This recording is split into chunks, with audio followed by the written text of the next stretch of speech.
உடனே எனர்ஜி போகலன்னு நாம நினச்சிக்கிட்டேன்.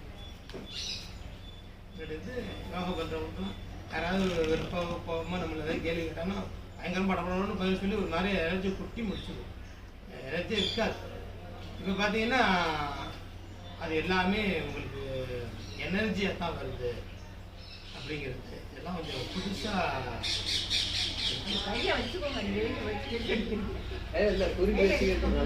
அந்த இல்லை நான் இப்போ எப்படி பண்ணுன்னா அதே மாரி தான் யூடியூப்பில் வீடியோ பார்க்கும்போது ஒவ்வொரு இதுக்கும் நான் ஆன்சர் பண்ணிகிட்டே இருப்பேன், பேசிக்கிட்டே இருப்பேன். அந்த வீடியோவுக்கு அதுக்கு யாருக்கும் தெரியாது. வேலை பாட்டு ஒரு பக்கம் வேலை நடந்துகிட்டே இருக்கும், யோசிப்பேன், அப்படியே நடந்துகிட்டே இருக்கும். இங்கே புறத்தில் வந்து முன்னாடி எப்படின்னா யோகா சார்ந்து ஏதாவது நான் பண்ணேன்னா புறத்தில் மிஸ் பண்ணிடுவேன், ஏதோ ஒன்று போட்ட விட்டுருவேன். அதனாலே பயமாக இருக்கும். இப்போ எப்படின்னா அது தனியாக இயங்குது, இது தனியாக இயங்குது.